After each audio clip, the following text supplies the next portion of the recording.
Hola chicos, ¿qué tal? Bienvenidos. Vamos con un nuevo vídeo de biología. Seguimos hablando de los lípidos y continuando con los lípidos saponificables. Ya hemos visto en el vídeo anterior los triglicéridos. Vamos ahora con los fosfoglicéridos. Al igual que en el anterior caso, vamos a hablar de la estructura, vamos a hablar de las propiedades y vamos a hablar de la importancia biológica de este tipo de lípidos saponificables. Bueno, digamos que los fosfoglicéridos son los lípidos más abundantes en la membrana celular. El más sencillo de todos ellos es el que tenéis ahora mismo puesto ahí en la imagen, es el ácido fosfatídico. El ácido fosfatídico, desde el punto de vista estructural, es un éster de la glicerina.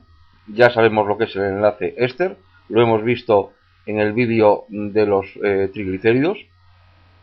Unión de un grupo OH más de una molécula más el hidrógeno de otra molécula. Bien, como digo, el más sencillo es el ácido fosfatídico, que va a ser un éster de la glicerina con dos ácidos grasos. ¿De acuerdo? Los dos ácidos grasos se encuentran unidos en el carbono 1 y en el carbono 2 de la glicerina.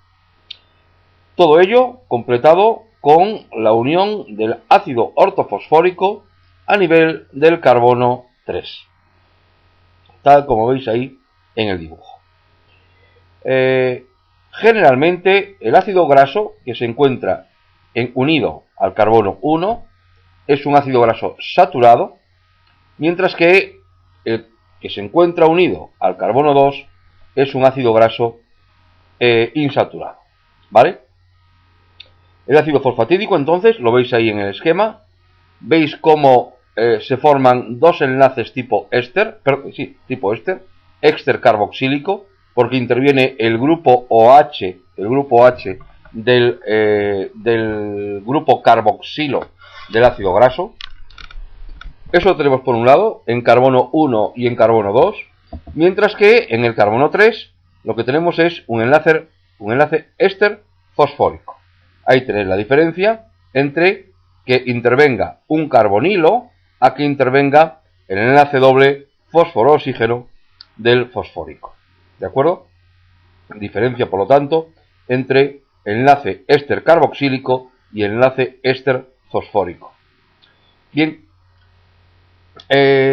los demás fosfoglicéridos, todos los demás, van a derivar a partir de este ácido fosfatídico, que es el más sencillo de los fosfoglicéridos, ¿de acuerdo? La manera en la que se obtienen el resto de estos fosfoglicéridos es mediante la unión de una molécula polar, generalmente un aminoalcohol, al ácido fosfórico, que se encuentra unido a su vez mediante un enlace éster fosfórico al carbono 3 de la glicerina. ¿De acuerdo? Lo vemos ahora, lo veis ahí en el dibujo. ¿Veis de nuevo dónde se encuentra el enlace éster fosfórico? Y ahora podéis ver cómo en el grupo OH, ¿vale?, se sustituye el hidrógeno, y ese hidrógeno va a estar ocupado por una molécula polar, generalmente un aminoalcohol. ¿De acuerdo? Bien, entre las más importantes podemos hablar de los siguientes fosfoglicéridos. Podemos hablar de que en el caso de que el sustituyente, es decir, lo que va a ocupar la X, sea el alcohol colina, o también llamada trimetiletanolamina, lo que tendremos será los fosfoglicéridos de colina o fosfatidilcolinas. Ese sería un primer grupo. Si el alcohol que se une es la etanolamina, estaríamos hablando de los fosfoglicéridos de etanolamina o fosfatidiletanolominas. Consiste, lógicamente, en sustituir, en este caso, la etanolamina, introducirla o sustituirla por el hidrógeno en el ácido fosfatídico, donde pone justamente la X. Si el alcohol que se une es la serina, ahí lo tenéis en el dibujo, estaríamos hablando de los fosfoglicéridos de serina o la fosfatidilserina, ¿vale? Bien, deciros también que todos los fosfoglicéridos a pH 7 tienen carga eléctrica, por un lado negativa en el ácido fosfórico y positiva en el aminoalcohol, ¿vale? Muy bien. ¿Y cuáles son las propiedades de los fosfoglicéridos? Bueno, una vez vista la estructura de este tipo de lípidos, hablamos de que, al igual que ocurría con los triglicéridos, los fosfoglicéridos también por hidrólisis van a liberar los ácidos grasos que lo contienen, en este caso dos, ¿vale? Dos ácidos grasos. Si la hidrólisis no es enzimática, es decir, si la hidrólisis se realiza bien con hidróxido sódico o bien con hidróxido potásico, lo que vamos a obtener son jabones. Ya lo hemos visto en el tema de los triglicéridos, lo que es la reacción de saponificación. Si tenéis alguna duda en este sentido, podéis recurrir al vídeo de los triglicéridos. Bien, esto es en cuanto a la primera propiedad. La segunda propiedad es que los fosfoglicéridos son compuestos anfipáticos, ¿de acuerdo? Es decir, que van a tener en su misma molécula una parte hidrófila y una parte hidrófoba. ¿Cuál es la parte hidrófila? La parte hidrófila es la que está representada por el grupo fosfato. Y la parte, por así decirlo, la parte hidrófoba es la que va a estar representada por las dos cadenas hidrocarbonadas de los ácidos grasos, es decir, lo que forman la cola apolar, ¿vale? Entonces, por un lado, la parte hidrófila, representada por el grupo fosfato, e incluso también por el alcohol de la estructura, en este caso el alcohol que lo forme, perdón, y la segunda, es decir, la parte hidrófoba, será las dos cadenas hidrocarbonadas de los ácidos grasos que forman o que se encuentran unidos mediante enlace tipo éster al glicerol. ¿De acuerdo? Muy bien. Como consecuencia de ser moléculas anfipáticas, al igual que ocurría con los ácidos grasos, estos también se van a orientar en el agua y pueden formar o bien monocapas, micelas o también bicapas, ¿vale?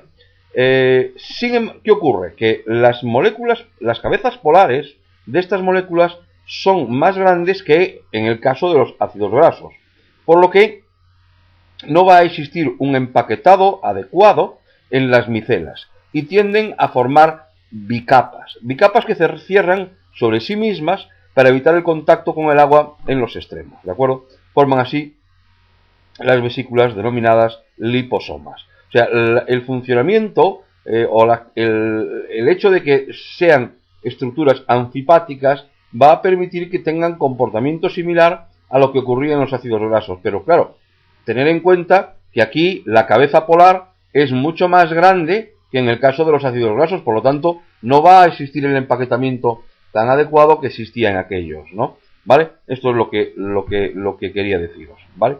Las colas apolares, debido a las interacciones hidrofóbicas, se encuentran enfrentadas en el interior de la bicapa y los enlaces por fuerzas de Van der Waals entre las colas son los que van a contribuir a estabilizar la estructura. Si tenéis alguna duda en este sentido, recurrir al vídeo de los ácidos grasos, donde ahí explico cómo son, entre quién se establecen las fuerzas de Van der Waals, ¿vale? Y cuál es la disposición en monocapa, en micelas y en bicapas. Terminar hablando de los fosfoglicéridos un poquito sobre su importancia biológica. Es decir, que por la tendencia que tienen a formar en medios acuosos bicapas que se cierran sobre sí mismas, formando lo que hablábamos de los liposomas, ¿vale? Decir que constituyen la base estructural de la membrana celular, como estudiaremos cuando veamos la membrana citoplasmática de la célula, ¿vale? A esta base estructural, a esta base de fosfoglicéridos, se van a unir más proteínas, otros oligosacáridos, formando lo que es ya en sí la estructura completa de la membrana citoplasmática. Vale, bueno, pues esto es entonces el vídeo de los fosfoglicéridos. Espero que lo hayáis entendido bien, que os sea muy útil, ¿vale? Y como siempre, pues eso, pues muchas gracias por estar ahí.